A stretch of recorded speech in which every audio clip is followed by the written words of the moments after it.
Comment faire partie des hommes qui rentrent dans la catégorie des 1%? Bonne question. Et c'est une question pour moi, il n'y a pas de réponse. Parce que ça dépend du point de vue de la personne. Il y a des femmes qui vont te voir et vont dire que ouais, il fait partie d'un 1%. Aux hommes qui vont te voir, ils vont dire ouais, il fait partie d'un 1%.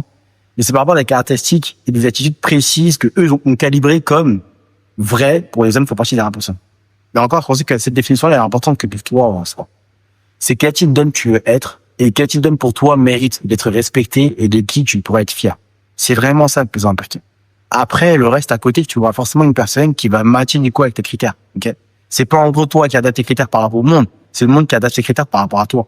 Donc en gros, tu dis j'ai une certaine personne dont tu es fier et tu rencontreras forcément sur le chemin des personnes qui vont du coup s'agglutiner autour de ta mentalité, ta façon de penser et ce que tu es, qui vont confirmer que pour toi tu fais partie de ces 50% là. Mais t'es pas du top 1% mondial des hommes. En tout cas, si on ne veut pas les caractéristiques comme l'argent, etc. Mais on prend quelque chose de plus global qui est autour de l'attitude et du comportement de l'homme. Comme aujourd'hui le monde est très polarisé, il y a plus vraiment les exemples auparavant comme je sais pas les anciennes stars, James Bond pour les hommes en mode testostérone, hyper dur, bam bam bam, bagarre et tout le monde là, et Gentleman, et aujourd'hui du côté des femmes, je sais pas c'est quoi l'exemple, bref. Aujourd'hui c'est quand même un peu différent, c'est très polarisé, donc il y a beaucoup d'exemples différents, donc tu peux vraiment genre, quand est-ce que tu sais que tu fais partie de la catégorie des 1% des hommes, ça va dépendre que de toi et de ce que tu veux. Donc toi, à quoi correspondent les caractéristiques d'un homme qui fait partie de 1%?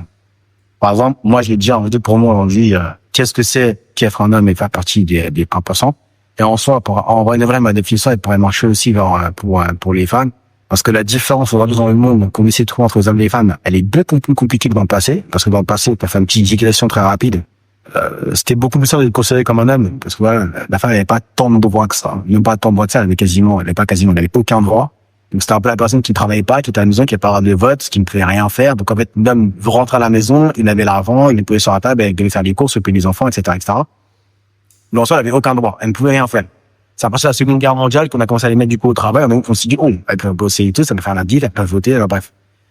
Et dans une société, du coup, maintenant, on a beaucoup évolué et l'homme, aujourd'hui, se sent un peu perdu par rapport à sa place parce qu'il est en mode, mais attends, avant, c'est moi, je ramenais le pain, mais maintenant, elle peut aussi ramener le pain. Avant, c'était moi intelligent, aujourd'hui, c'est elle aussi intelligente. Avant, c'était moi qui payais le loyer, maintenant, aujourd'hui, elle paye aussi le loyer. Qu'est-ce qui se passe? Avant, ce que j'avais, ça suffisait pour nourrir le foyer, aujourd'hui, ça suffit plus. Donc, l'homme se retrouve dans une position où c'est assez compliqué pour lui de savoir, en gros, elle est où sa place. Parce que sa place de provider, elle a un peu sauté.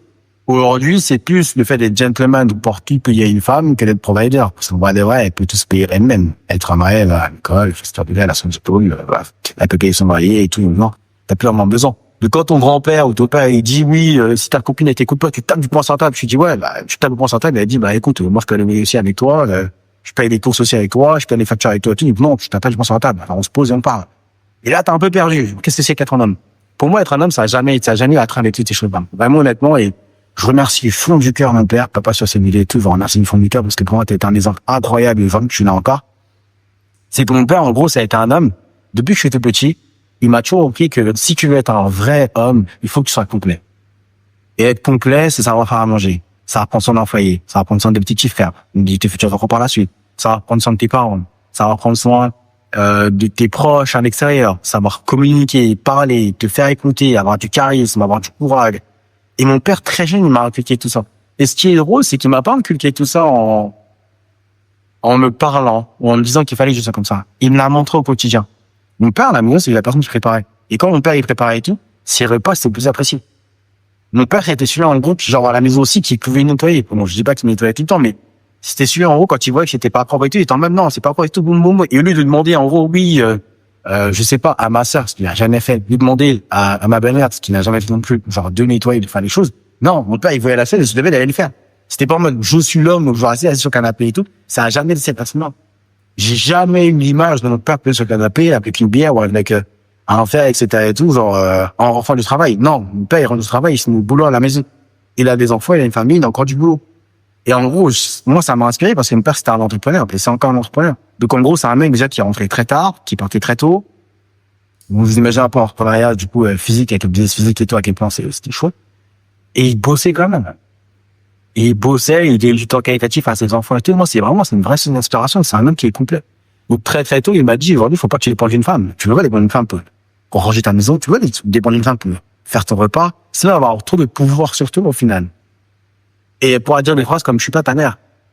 Mais aujourd'hui, aucune femme ne peut donner ça. Je fais parler depuis la plupart d'entre elles. Je sais prendre soin, genre, de chez moi, dans mon foyer, de ma maison. Quand tu viens chez moi, c'est hyper propre. Tu te dis, c'est possible que ce soit aussi propre. Genre, mes relations, aujourd'hui, je suis quelqu'un de très réfléchi, je prends du recul, d'empathie, qui essaie de convaincre des personnes et de pas être dans l'arrogance, l'ego et tout, et de la compréhension pour des gens mieux. Et tout, en fait, tous ces principes-là que tu vas pouvoir, du coup, tous ces principes-là que mon père m'a transmis, c'est ce qui a fait l'homme que je suis aujourd'hui, et je suis fier vraiment d'avoir un enfant que je vais pouvoir pousser. Donc, que ce soit le fils ou ma fille et tout, je vais pouvoir pousser à faire la différence, à devenir meilleur. Et ça va passer par le fait de ne laisser pas le monde définir. Ne laissez pas le monde et les mœurs définir en gros qu'est-ce que c'est qu'un homme ou une femme pour vous. Mais vous choisissez vous-même votre propre définition, vous faisiez ce que vous voulez. Sauf que l'enfant, quand il est jeune, il va chercher sa définition. Et qu'il va émuler le parent. Donc aujourd'hui, en gros, vous, comment est-ce que vous faites pour que vos enfants vous émulent correctement? Moi, j'ai émulé mon père par rapport à ce qu'il était et tout, et ce qu'il représentait pour moi en tant qu'homme. Et c'était un homme qui était complet. Un homme qui avait pas besoin du coup d'une femme, mais la femme qu'il avait, c'était un plus pour lui et ça l'est. Aujourd'hui, est-ce que votre femme, du coup, sera en plus pour lui, je le dis. Et même, ça va la permettre, elle va se challenger elle-même. Peut-être pour se dépasser, faire la différence, essayer d'avancer. Donc aujourd'hui, c'est vraiment hyper important pour nous de lui demander comment est-ce que vous pouvez, genre, vous-même devenir, selon vos critères, les hommes de valeur pour pouvoir faire une différence dans nos vies et que vos femmes qui arrivent à vos côtés essaient de se challenger au quotidien pour être meilleures.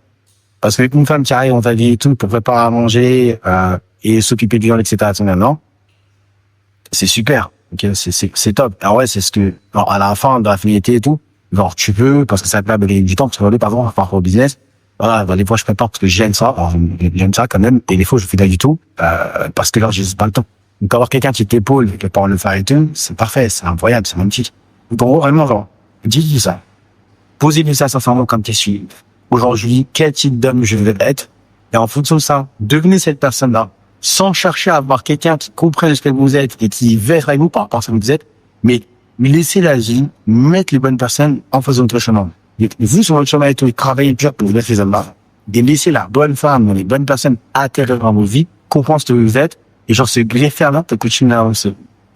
Vraiment, c'est hyper important. Et envers la mentalité de voir que la femme doit être à la maison, etc. Elle, les gars, en 2025, s'il y a des bosses, elle est bonne. Enfin, si jamais tu es pas que boss et tout, fais 50 000, 100 000, 200 000 euros, etc. Il y a un lifestyle tellement élevé que ce travail sert à rien, faut que ça avec toi, on va vous dire. Réfléchis plutôt comme ça. Vous dites que, ouais, non, c'est moi qui ramène ma tu fais 2 4, 3 4 mois et tout. Tranquille, laisse ça bosser, passer les choses ensemble. Et si jamais tu es vraiment capable de bosser et tout, fais 50K, 25K, 50K, 100K, 200K le mois. Et un lifestyle, et vie une vie que dans tous les cas, ne peut pas suivre ce salaire. Si tu voyages constamment en première, et que tu es constamment à l'étranger, dans le monde entier, tu as des besoins à droite et à gauche, parce que je pense vraiment que, voir rester, je me suis dit, à Sarcelles, à Tsunchigoli, non.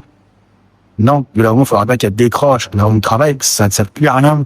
Par la suite, peut-être t'as une bosse avec toi, je sais pas, moi, développe autre chose à côté. Mais ne forcez pas, genre, les femmes à arrêter le travail. Comme disait Monique, c'est médiocre. Devenez des personnes avec une valeur tellement haute, dans tous les cas, en vrai, bien sûr. C'est peut-être en gros méchant à dire, et manipulateur de dire ça, mais en vrai de vrai, c'est bien pour le dé. C'est bien pour la fin, le futur. C'est plus intelligent, quoi. Et ces femmes-là, ne vous en faites pas. Que genre, si vous allez à un certain stade, c'est vrai qu'ils les écouler comme jamais. Et des exemples de femmes comme ça, on en a eu plein, pour beaucoup de footballeurs, pour beaucoup de stars, pour toute personne, pour toute personnalité en général. Elles existent, elles se marient, elles se présentent. Ok? Et parfois, en fait, encore une fois, vous vous rendez pas assez content. Moi, je le sais aujourd'hui. Mais genre, une femme qui vous épaule, qui vous aide, qui vous soutient, qui croit en vous, les gars, la différence, elle est énorme.